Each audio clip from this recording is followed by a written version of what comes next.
एम्बुनि हाबा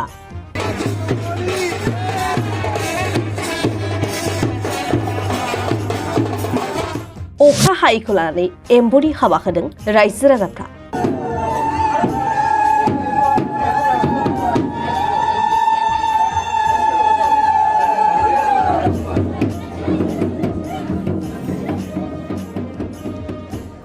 पर्बजरा जनजाति सेवा आश्रम आफादा दिनै फन्द्रगाव ब्रह्म मन्दिराव अखा आंखालनि थाखाय एम्बुनि हाबा होयो।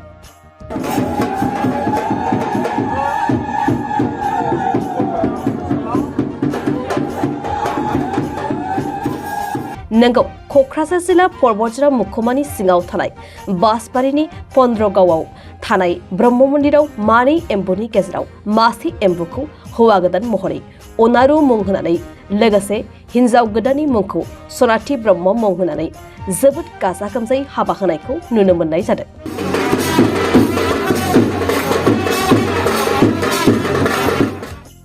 लोगोसे पर्बजरायाव अखा हायैनि जाहोनाव जोबोद रानस्राव बोथोरनि थाखाय एम्बुनि हाबा होनाय जादों आरो फोथायथि लादों दि बे हाबा होनाय फुजाजों अखा हागोनखौ मिजिंथिदों इसोरनि खाथियाव।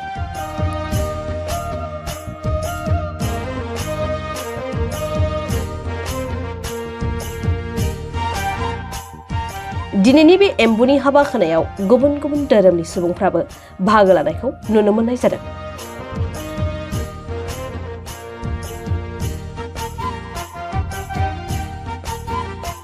पर्बजरा जनजाति सेवा आश्रमनि आफादगिरि बनजित ब्रह्म बिथाङा जोंनि खौरांगिरिनि सिगाङाव मा फोरमायखौ फै जों मिन्थिना लानि।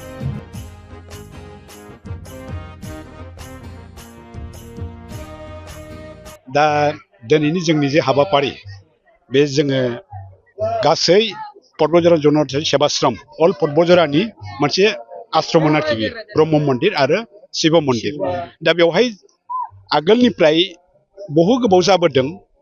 दा बेवहाय जोंनि पर्बजरानि गुरुफ्रा आरोखि ब्रह्म धोरोम गुरुफ्रा शिव भक्त गुरुफ्रा बुंदों जों बृहत पर्बजराखौ जोङो नोजोर होनो हानाय नंलिया, खारन जोङो बासबारि आन्चलिक कमिटि दं हिसाबै बिथांमोननो जोङो गथायनानै होबाय आरोखि होननानै बे मथा मथि 10-15 बोसोरनि आगेनो बेखौ जोंनो होलांदों आरोखि। दा बिनिफ्राय जोंहा आन्चलिक वाइसै कमिटि दंमोन नालाय, दा बिनिफ्राय जोंहा नैबे कमिटिखौ सालायनो थाखाय मोनसे साब कमिटि सेबाश्रम कमिटि नांगौ हिसाब जानायलाय दा बेहाय जोंखौ गोरों गोराफ्रा आंखौ 1990 निफ्राय बे आफादगिरि मासियाव फज'नाय जादों आरोखि। दा बिनिफ्राय आङो बहुद खस्थ'यै जों सालायबोदों। दा नेहाथारि बिथिङा बारा जायाखै, आंनि उनाव सानै साथाम नेहाथारिया सोलायनाय जादों। अब्लाबो बे बिथाङा दिनैसिम 10-12 बोसोरसोल' जादों आरोखि।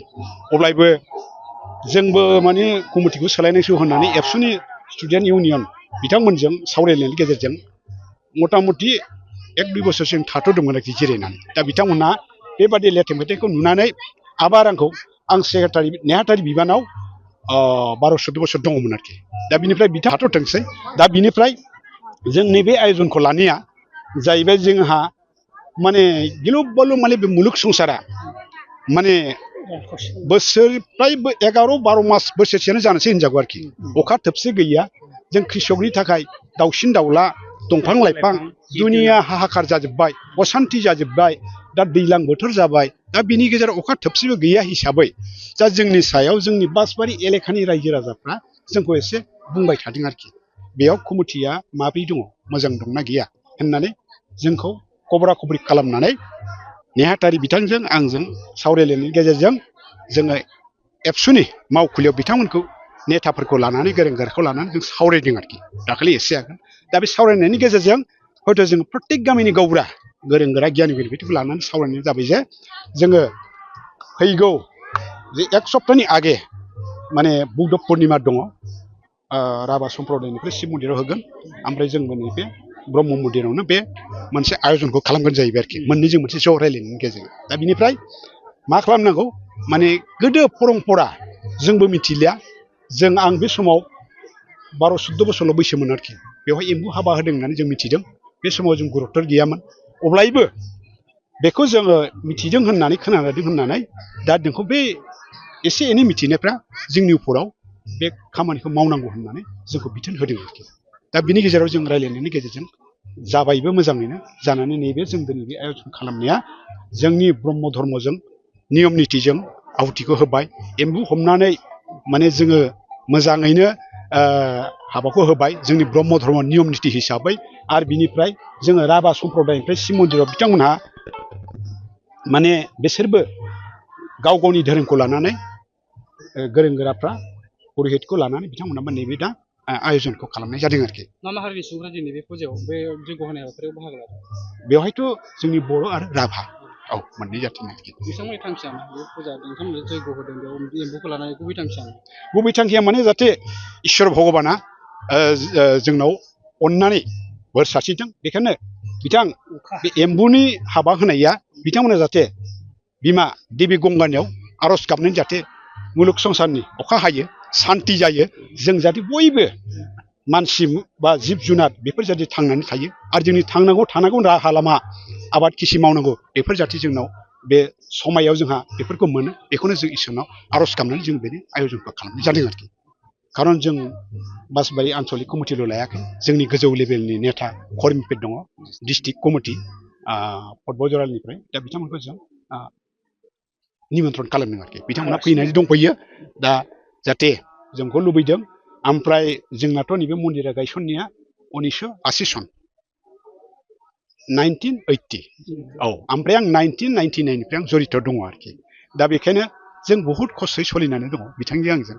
दा जों प्रत्येक फोरबोखौ जोङो 5 बैसाग जोंनि गुरुदेब कालिचरन ब्रह्मनि जोनोम सानखौ जों फालिबाय थायो आरोखि जों इसेबां हायाब्लाबो जों रायजो राजानि इसेबां मदद मोनाब्लाबो जों बे दायित्वखौ पालन खालामगासिनो दङ आरो बिनिफ्राय जोङो गोदोनिफ्राय जों ओरैनो थायाखै जे जों जागायावनो सासे MLA दंमोन पटबजरानि MCLA दंमोन बिथांमोनजों आवेदन निवेदन खालामनानै जों बिराद मोनसे काकति मिन'खि हिसाबै जों मोनसे एप्लिकेसन लिरनानै होदोंमोन मन्दिरनि उन्नतिनि थाखाय मोनसे खालामना हो होननानै दा ओमफ्राय MCLA-नोबो जों बेखौ बारे बारे होनदोंमोन जागोन होननानै जों जेबो गुरुत्व लायाखै क'क्राझारावबो थांनानै जोङो आगोलनि सरखारनिफ्राय हाग्रामा साननियावबो जों बारे खेबथाम खेबब्रै जों आवेदन निवेदन खालामनाय अनुरद खालामदों जागोन होननानै नेता कर्मिफोर MLA EM फैनानै बिराद आयजन खालामनाय समाव जाक जमगै बिथांमोनहा खोब सभा समिति खुंलायनानै मोजां बुंलांदों बुजायलांदों खिन्थु दिनैसिम जोंनियाव जेबो जोंनि डेभेलपनि थाखाय बिथांमोनहा